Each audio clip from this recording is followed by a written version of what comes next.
Hey everybody, welcome back to our podcast. This is Murder with My Husband. I'm Payton Moreland. And I'm Garrett Moreland. And he's the husband. And I'm the husband. Okay, before we get into Garrett's 10 seconds, we actually have some pretty exciting news.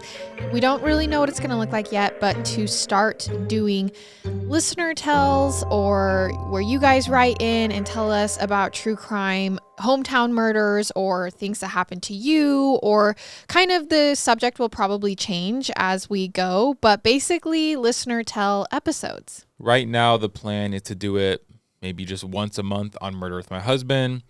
We're going to kind of figure it out. We're going to look at some submissions and see what it looks like and take it from there. So if you are interested, you can submit that to listeners at murderwithmyhusband.com. And we're going to have links kind of all over the place. These will be stories like if your grandma went on a date with Ted Bundy, or you have a personal connection to something that has to do with true crime, or you discovered a body, or honestly just anything, even if there's a pretty crazy little connection you have that you would like us to read, you will write in your story and then we will read it to share with everyone. It's not going to replace any of what we're doing currently. Like I said, it's going to be maybe an extra one we add a month just on top of everything, just to change it up a little bit and to get some more content out there. So if you're interested, go ahead and submit that. And we're excited to see what we get. And just a reminder as well, Apple subscriptions and Patreon, there is bonus content, extra episodes, 2 extra episodes each month, and all the content is ad-free. So if you're interested, go check those out. We have links everywhere as well. Okay, I think that puts us right over into your 10 seconds. I am currently dressed and ready to head to pickleball after we record. So that's what I'm going to be doing tonight. And Daisy, that little puppy. For a puppy, she's pretty well trained, I feel like. She is doing a really good job. Completely potty trained. She's crate trained. She's been doing a really good job. But we have been training her to get used to the bag that you travel with them in at the airport, on the airplane, underneath the seats. We've been taking her into the car, putting her in it, training her at home, just everywhere, right? And she's been loving it, doing a good job, sleeping in it, knowing what to do in it. And we thought, all right, let's do it. We had a collab planned with Kendall and Josh from Mile Higher, but that didn't work out. That was the second time we had it planned. The third time is the charm, and we will get it down. So we had to cancel it because we went through security, we went through everything, and that in itself was, I don't know, she was doing so good, and then something happened. She got spooked. Yeah. She started freaking out, and I felt so bad. And they just weren't going to let us on the plane. Yeah, she just started. It wasn't even crying. It was like she was so agitated. Yeah. And she was fine in the carrier before we got in. I don't know if she got overstimulated, but we've taken her to the mall in the carrier. So, because we wanted her to be around loud noises. I don't know. I don't know if it was security or. Honestly, we've heard from multiple people that it's a hit or miss with puppies. I mean, she's still a puppy. She's 3.5 months. 4 months old. Yeah. So, I mean, she's still a puppy. It's to be expected.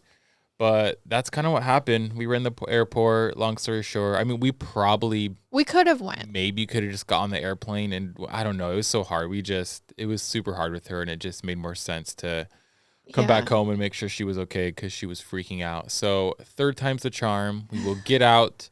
We will get that collab done. We will get that collab done because we're really excited to do it with them. And I think it's something that you guys would all enjoy. But Daisy May over here did not like it. She did not want to go to the collab, which is so sad because they have cute dogs and pets and bunnies.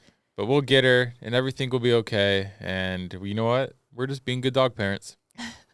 And on the good note for Daisy, we left her in the crate last night and we went to a hockey game and she did amazing. She slept.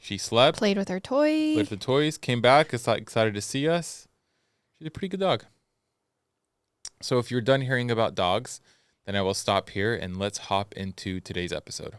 Our episode sources are Empty Promises and Other True Cases, Forensic Files, AETV.com, and newspapers.com. Okay, so for this story, we are going back to the 1970s. This was a decade that was just covered with crime, if you know what I mean. Everything seems like it was just so grungy. A decade of Garys and Larrys and Toms in windowless vans, creepy cat collars, grimy times. Garys, Larrys, and Toms. Oh my gosh. I don't want to add more interruptions to the story, but you need to tell them what happened to you at CVS.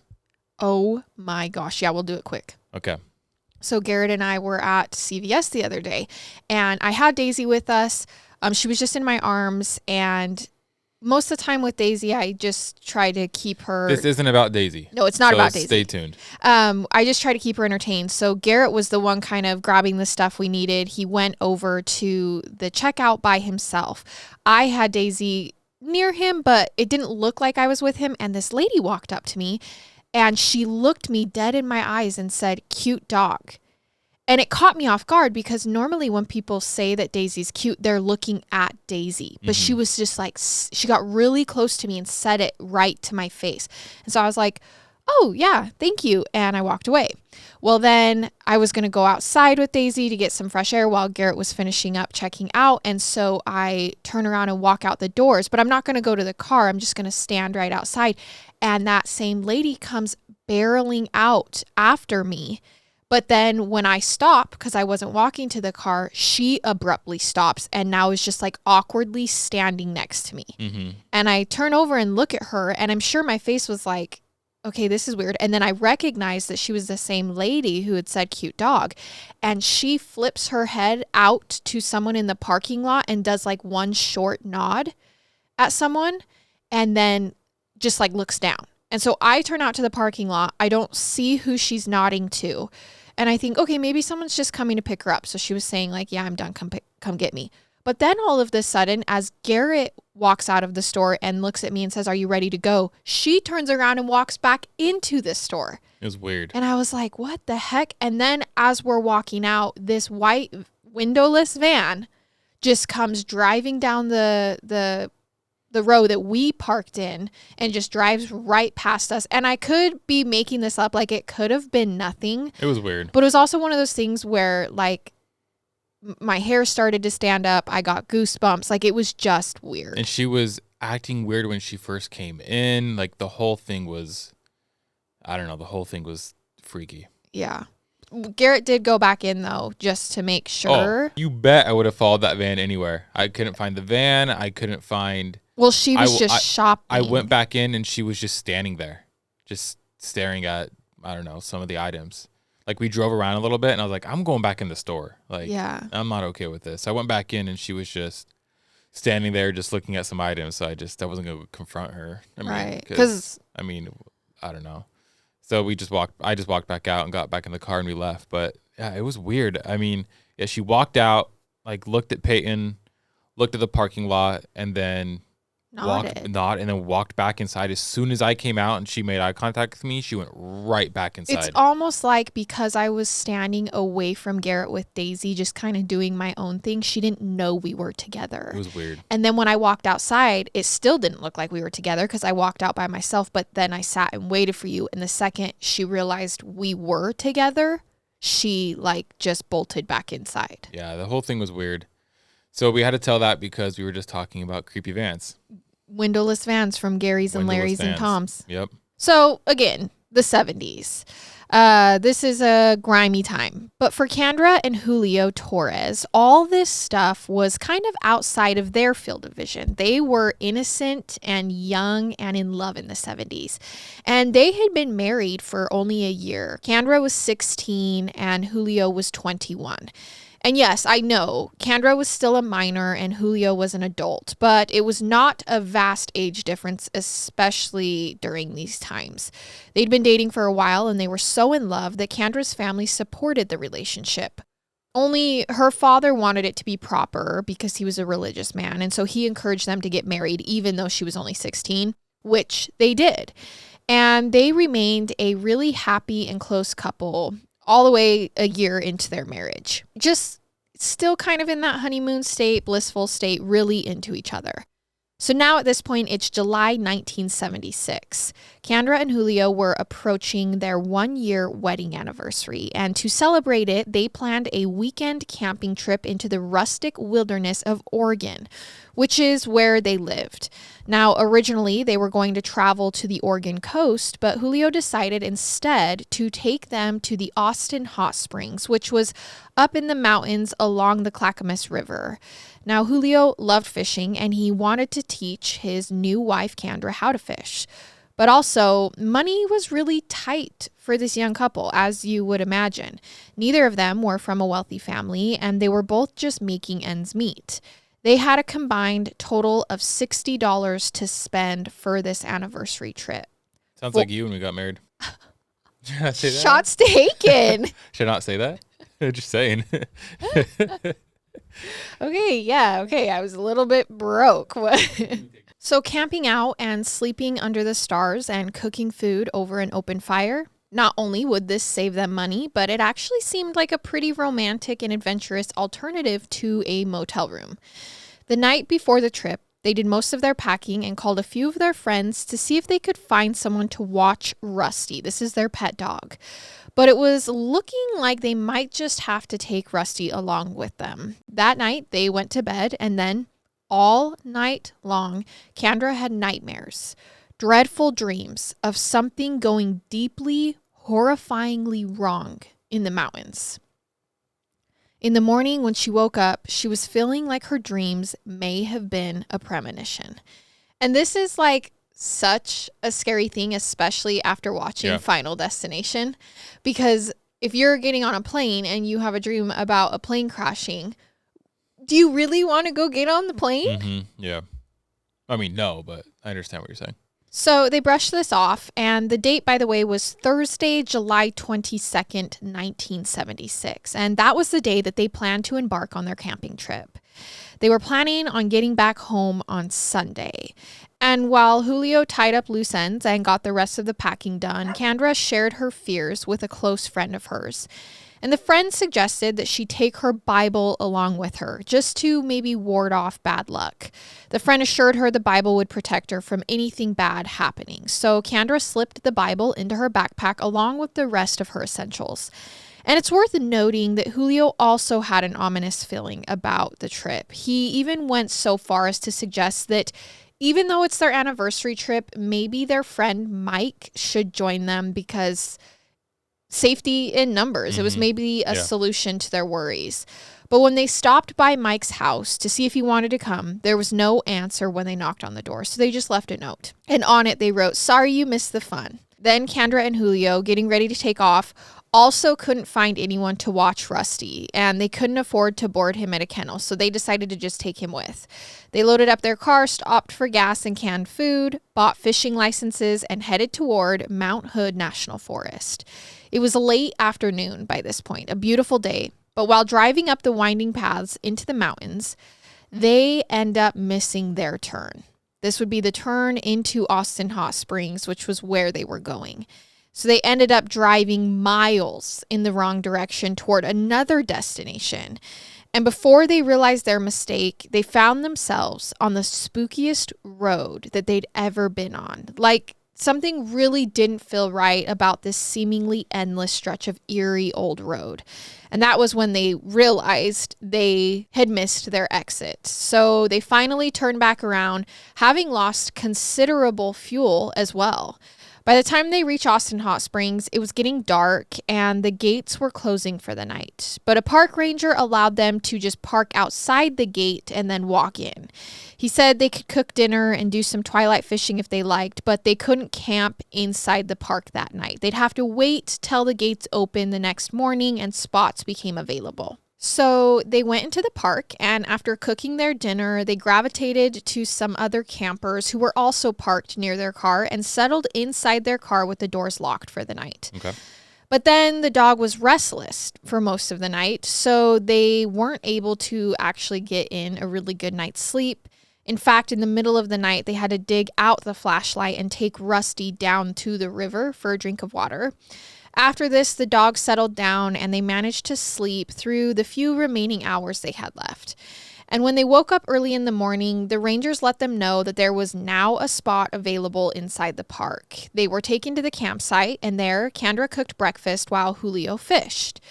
It wasn't great fishing, though. He didn't catch anything, so he packed up the poles and they moved on to the hot springs, which were really busy that day. There were plenty of people around as they swam, and some of them were people they recognized from the car park the night before. So they felt pretty safe despite that uneasy start to their trip.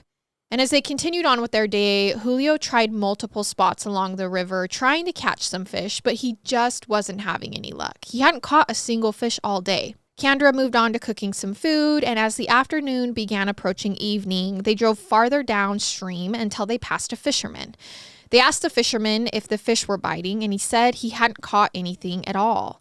They drove further and saw another fisherman. They asked him too if he'd had any luck that day, and he said he'd caught 3 fish, but none of them were keepers. It was growing to be a bit frustrating by this point, and Candra asked Julio if maybe they shouldn't just go home. The fuel in the car was getting really low, but Julio wanted to try one more spot. I mean, he came here to fish. So they drove on, deeper and deeper into the woods. The sun at this point was setting, the road was getting dimmer, and eventually they pulled over and parked by a boat launch near the North Fork Dam. And as they were getting out of their car, they noticed a red pickup truck with Nebraska plates pulling up and parking next to them. The man inside, who appeared to be in his late 20s, got out of his truck and walked up to the water. Julio then approached the man and, hoping to get some pointers, began talking to him like he had the other 2 fishermen, telling him about his rotten luck, that there had been 0 fish all day. But the man just sort of stared straight ahead without making eye contact and delivered short replies, almost like he didn't even want to give Julio the time of day. He didn't seem interested in anything that Julio was saying. But that all changed when the man turned around and saw that Candra was with them. Suddenly, he lit up. It was like a switch had been flipped. He told Julio that he knew a place where a truckload of fish had just been dumped into the river. He'd heard about it from some other fishermen, he said. And that was when the now helpful stranger introduced himself. "I'm Tom," he said. "I'm a logger and I work in these woods." The spot he had in mind was about 8 miles up the river, deeper into the woods. Julio didn't think that they'd have enough gas in the car to make it there and back, but Tom told him not to worry. If their tank hits empty, he could go to town in the morning and bring back some fuel for them. Man, that's like it just seems, I mean, I know it's out of context because it just seems like the biggest red flag ever. Right. If anyone ever told me that, I'd be like, you're insane. Like, I'm not going to go up there and lose gas. I don't want to run out of gas. Like, are you crazy? Also, Tom the logger. Come on. I mean, unless that's really his name, but there's no way his name's really Tom the logger. Well, it's not just you, because something about the stranger named Tom made Candra feel uneasy. Okay. And honestly, it is probably little things about Tom that Candra noticed that her husband didn't. Like, she was noticing that his eyes kind of spent a lot of time on her. She could feel it. But also, this wasn't new for her. She was young and attractive and often found herself on the receiving end of unwanted attention from men. So in that respect, Tom wasn't necessarily unusual, but there was something else about him. She just couldn't put her finger on it. So she ignored her intuition and got into the car with Julio and began following the man's truck as he led them to the spot that he described. After all, Candra thought to herself she had her husband and dog with her, so she had 2 pretty loyal defenders to back her up if things went wrong. And Julio was not a puny guy. He was 6 feet tall and a sturdy 185 pounds, both bigger and taller than the stranger, Tom the logger. So she felt comfortable enough. Yeah. And as they were following behind Tom, the road was getting narrower and seemingly farther from civilization. The man stopped his truck finally and pulled over. He walked up to the couple and suggested that they ride with him the rest of the way so they don't run out of gas. Candra almost instinctively rejected this. She didn't want to abandon their car and be at the mercy of this unfamiliar person. Julio asked, "Okay, where exactly is this fishing spot?" And he told him, "Well, it's just beyond Bagby Hot Springs Road." Now, This is exactly where Julio and Candra had inadvertently been heading the previous day when they missed their turn. Interesting. Okay. But remember, they went up that super creepy road. And stopped. so this is the place where they were getting that creeped out vibe the day before. Yeah. But despite all that foreboding, they decided to continue on and follow Tom to the fishing spot up an old dirt road that was completely canopied by the woods. By the time they parked, the sun had set and it was too dark to fish. So they pitched their tent, set up camp, and started a campfire. Tom went to his truck and came back with something he wanted to show them. It was a dead bird. So they park, they put their tent up, and then Logger Tom is like, hold on, I got to go get something out of my truck I want to show you. And it's a dead bird. Oh my gosh. That's okay. He said that he killed it on his way to the forest, but Candra was repulsed. She said, we don't believe in killing things for sport. And Tom said, I didn't kill it for sport, though. I'm going to eat it. And honestly, let me just say at this point, I would be looking for an opportunity to flee. Like, this is just not my vibe. I mean, I don't know if it's the fact that he killed the bird. I think it's the way he presented and did all of it. Yeah, like, let me go get something. Yeah, let me go get something. Oh, look at this bird I just killed. That's weird. That's weird. But also, they're already up here, so it's kind of like, oh, are we overreacting? I don't know. It's just too late. They were already past the point of no return. They'd come this far, and they didn't know these woods. Yeah. After dinner, Tom went back to his truck and returned with a rifle. Let's go for a walk, he told the couple. I know of a spot where we can hunt for deer. Julio told him that hunting deer out of season was illegal, but Tom didn't seem to care. He just laughed. He says, quote, we could eat only the hindquarters. We could be wasteful masters. And wasteful masters was a stilted phrase. Candra wondered where it came from. Like, that was just odd. And Tom's manner overall was just odd. And Candra recognized and tried to ignore the fact that they were now alone with this man who was armed with a rifle in an isolated part of the woods. They were, at this point, completely at his mercy. But she tried to talk herself out of her feelings of dread. And meanwhile, Julio followed Tom out into a clearing, and the man handed him his binoculars. There were deer just a little ways up ahead. Julio observed them through the binoculars, and then Tom raised his rifle, cocked it, and pointed it toward the deer, but he didn't shoot. But just hearing the sound of the rifle being cocked gave Candra goosebumps. She wanted to turn back. She wanted to go back to camp, but they were essentially trapped now. They said goodnight to the man and locked themselves in their car and went to sleep. Now, before drifting off, Candra told her husband that she didn't like Tom. He seemed to enjoy killing for the sake of killing, but Julio reminded her that everyone's different and you just have to understand them on their own terms. The next morning, the couple was jarred awake when Tom began knocking on the hood of their car just as the sun began to rise. He suggested that dawn was the best time to fish and they should skip breakfast and let him drive them further into the forest to the ideal spot. Oh my gosh, it's so hard because hearing it from this perspective, you're just like, red flag, red flag, red flag, right. Red flag. But how are they supposed to know? I know it's so much different in person sometimes. I don't know. Well, and also it's the sucks. 70s. And I'm not saying that's like, it's just, it was a different time. I think stranger danger is way more prevalent now than it was in the 70s. It's strangey dangy. Strangey dangy. But yeah, I mean, those that grew up in the 70s. Correct me if I'm wrong, but I would dare to say that's pretty obvious. I mean, my dad was born in 1970, and he would have gotten into a truck with a man that he didn't know and drove up to go hunting or fishing. Yeah, he'd still do it. Probably. Just kidding. Shout out, Dad. But yeah, so it's just, and you hear it and you're like, no. Don't it's like watching a horror movie and you're like, don't do it. Yeah.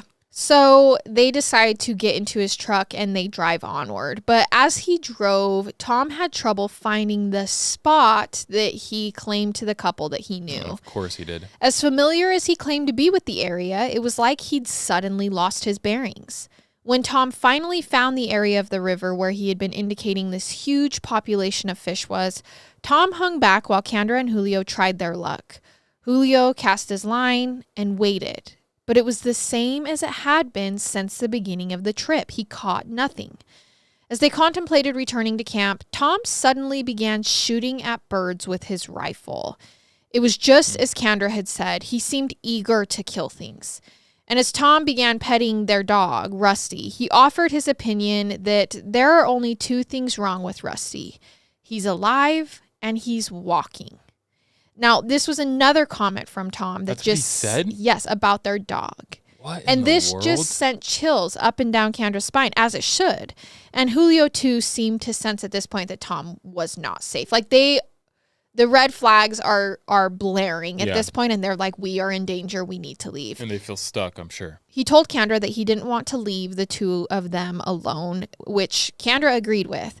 And when Candra unbuttoned a few buttons of her blouse to cool down from the blistering July heat, Julio told her to button them back up. He's like, no, we can't even be doing that at this point. So there was something definitely predatory about Tom. Okay. And Julio was noticing it too. But trying to de-escalate the situation, Tom suggested they go do more hunting. And Julio was like, okay, yeah, we're going to go off and try to hunt some deer, I guess. He then followed Tom and disappeared into the clearing while Candra stayed behind with Rusty and began cooking breakfast. Suddenly, though, she heard a single shot ring out. She turned around in the direction of where she heard the shot, and a few moments later, Tom appeared, but he was alone. He said, "We got ourselves a deer," while staring at her. Candra felt something deeply wrong. Where was Julio?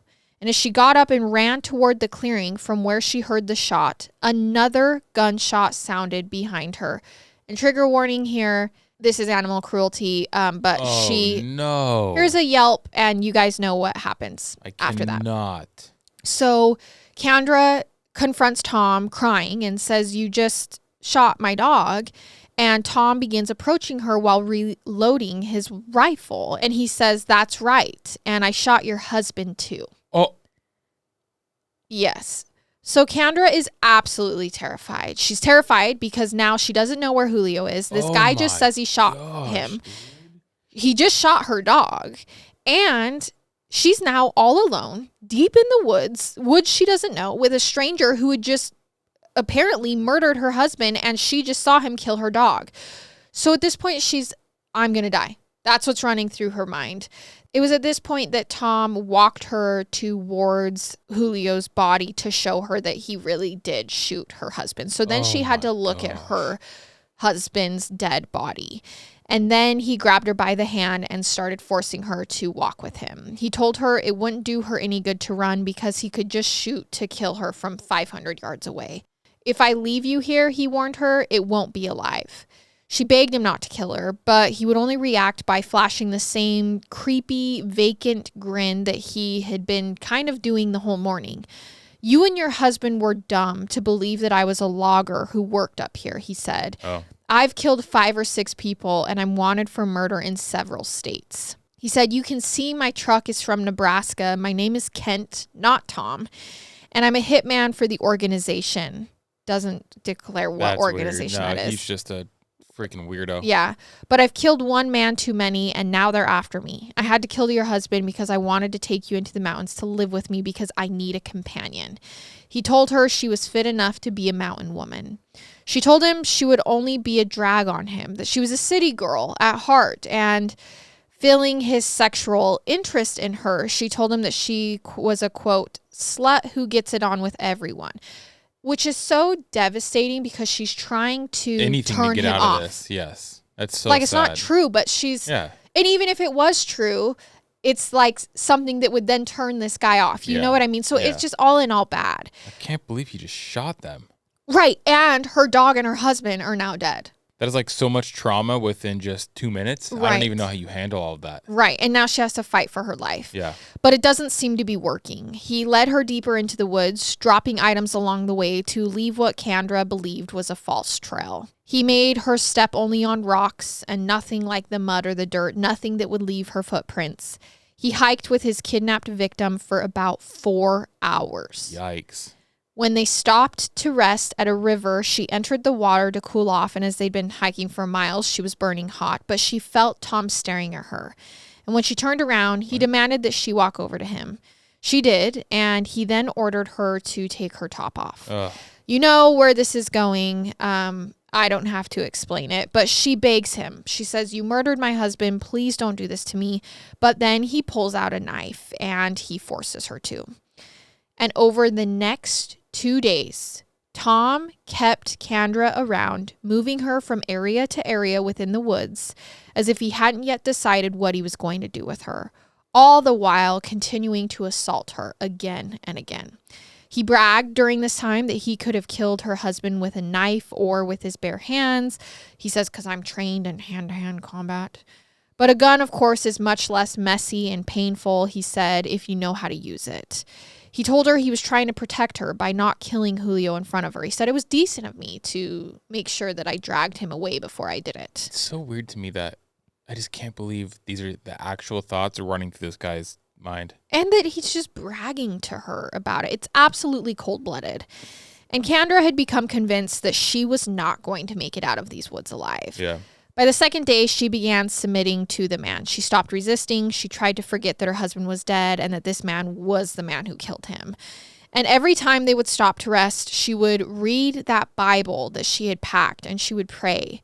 Tom noticed this and told her that he too used to be religious. But he said, "God gave up on me a long time ago." This is when Candra told him God doesn't give up on anybody. Tom disagreed. He said once again that he killed too many people and that the organization was after him. Tom talked nonstop. He told her that he admired Hitler. This is not the first time we've seen this being said in one of these stories.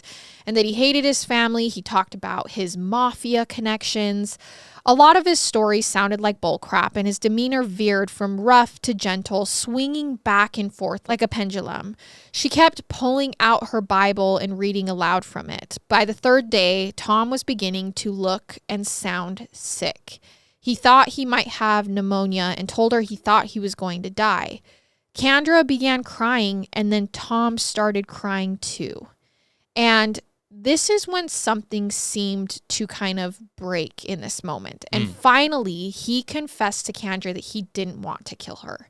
He told her that he didn't kill her husband on purpose. It was an accident, he said. But he'd already served time in prison and he was afraid of going back. So that's why he brought her up to where he led her at this hiding spot. I mean, he still killed the dog, so it's obviously a lie. I'm just saying. Even if it was an accident, it's like, yes. I think he's unwell. I think he's unwell. Obviously, he's unwell. For sure. So as Candra's like sitting here, grasping at straws, trying to figure out the right thing to say, trying to fight for her life, he agrees to let her go. So she's like bargaining with him. No way. And he agrees to let her go under one condition. And that condition was that she back up his story that the shooting was an accident and tell authorities that she saw the whole thing. It's hilarious that he thought that she would do that.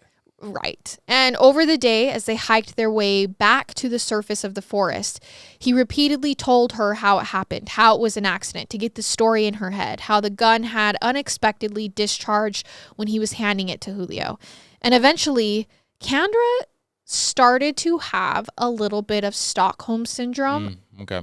Imagine what she's gone through the last couple days. So she begins to almost convince herself that this happened. She's like, okay, maybe this did happen. The more she said it over and over. Maybe he didn't mean to do it. Maybe he didn't mean to do it. Maybe this is all just a bad dream. She hadn't seen the actual shooting, and she didn't want to believe this man in front of her was bad, because then that means that she's at the mercy of him. So she accepts this version of events as a survival mechanism. And once they were out of the woods, they go to the police station together. And Tom, whose full name was Thomas Leslie Brown, so his name actually was Tom, took the lead. He did all the talking. He told the police he wished to report an accidental shooting. And when the two sat down with the detective who took the report, Tom explained that he'd met this couple, brought them deep into the woods, and he went hunting with Julio. In his statement, he said, quote, "Julio and I walked up to the clearing the morning of the 24th. He was looking through my binoculars and he spotted a deer. He handed them to me so I could see, and I handed the rifle over to him at the same time." He said then after he looked at the deer and gave the glasses back to Julio, he was handed the gun, and it was while it was being passed that he accidentally grabbed it by the balance with his finger, and on the trigger it fired and the bullet hit Julio in the head. So it was an accident. Okay. And Tom claimed that Candra had witnessed the whole thing. She ran screaming. He claimed the dog, which had been asleep, then woke up and charged at him, trying to attack him, so he shot the dog too. He had no choice. The detective asked Tom to clarify when exactly this had occurred, and he said it happened on Saturday. Well, it's now Wednesday. Yeah. And so the detective is like, this was 4 days ago. And Tom explained that he'd gone into a state of shock for several hours. He didn't know what to do. He'd felt that because he had a rather extensive criminal record, no one would believe him. So he decided to flee. He claimed he then told Candra that she could do what she wanted, but he was going to retreat. And then he said she told him that he couldn't just leave her there, that he had to take her back to civilization. He said he then refused, saying there's no way he was going to go back, and so she was free to accompany him into the mountains instead. And because he knew these woods and she didn't, she followed him. He told detectives he spent the next 3 days trying to push past his fear and confront the situation. And when Candra agreed to back him up, he then left the woods with her and proceeded to go to the police station, and here they were. Now, obviously, the detective was suspicious of Tom's story and asked Candra to explain what had happened. And she, sitting there in front of Tom, backs it up. She says, yeah, it was an accident. Tom didn't mean to do it. But she was talking very robotic. Yeah.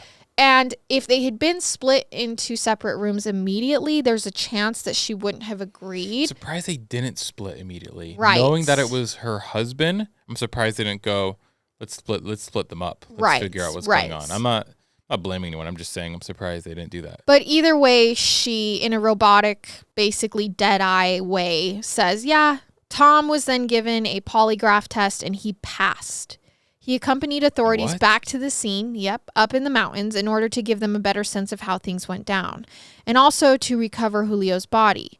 Now, by the time they got to it, Julio was still dressed in his hiking gear, but he was already pretty badly decomposed. Remember, this is July, peak of summer. It's hot, it's humid.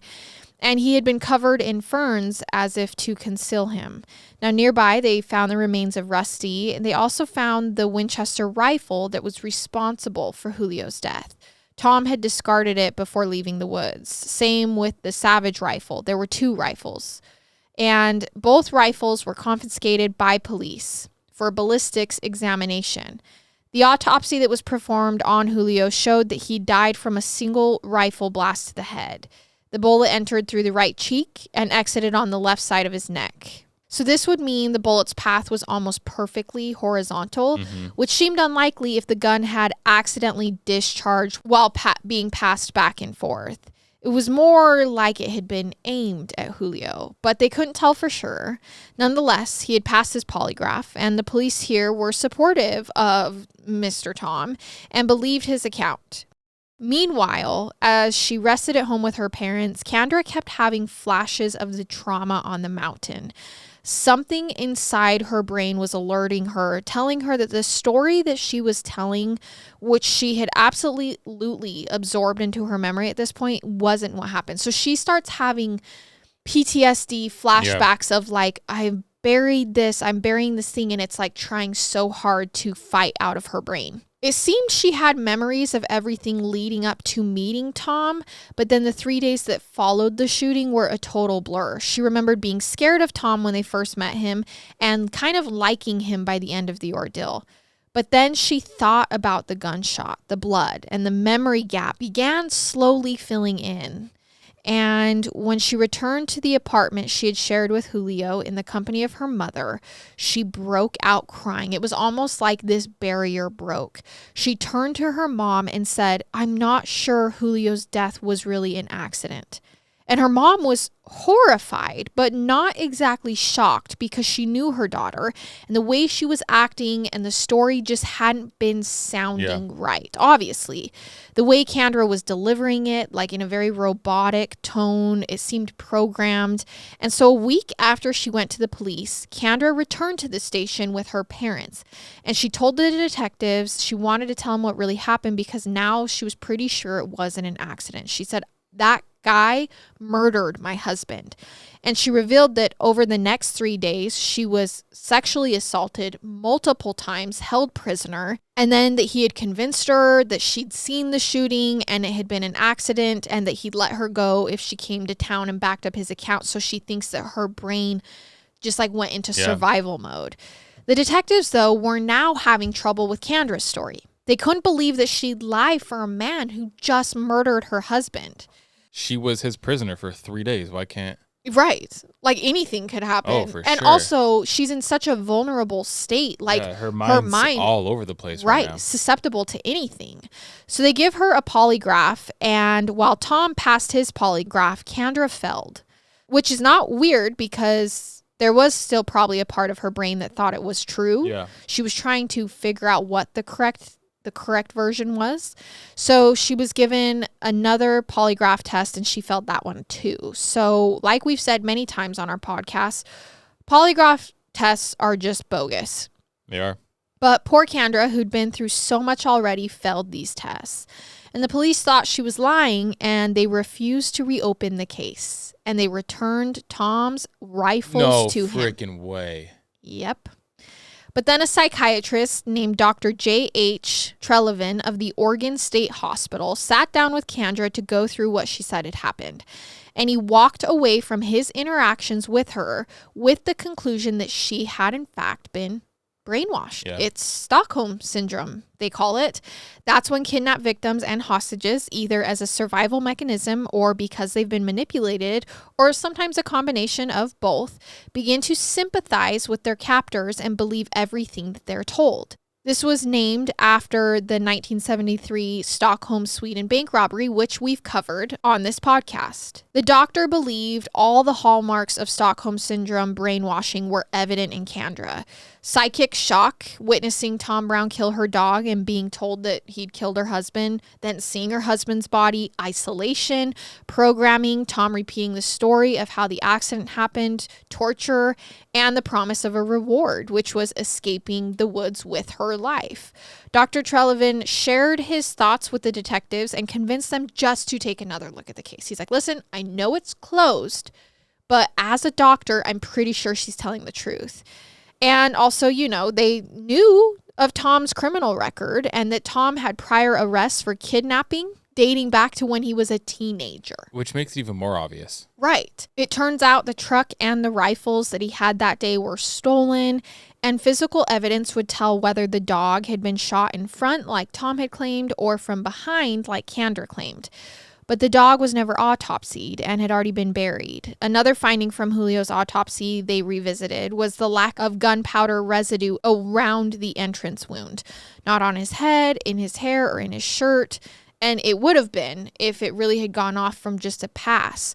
So they did a series of test fires on the same Winchester rifle from varying distances, and they concluded that the rifle couldn't have been closer than 36 inches away from Julio when he was shot, which proved that his story was a fabrication and Candra had been telling the truth. Got it. Julio's death was in fact a murder and not an accident. The case was then brought before a grand jury, and it was decided that Tom Brown would be tried for murder. So he was arrested and charged, and while he was in jail, he actually confessed everything to his cellmate. He boasted that he was going to beat the rap, and once he was out, he would go after both Candra and the two prosecutors. He was going to kill them both. And even if he did get convicted, he would only do a few years, he told the cellmate, and once he was out, he would then go kill Candra. Either way, that cellmate decides to testify against him. I feel like that happens all the time.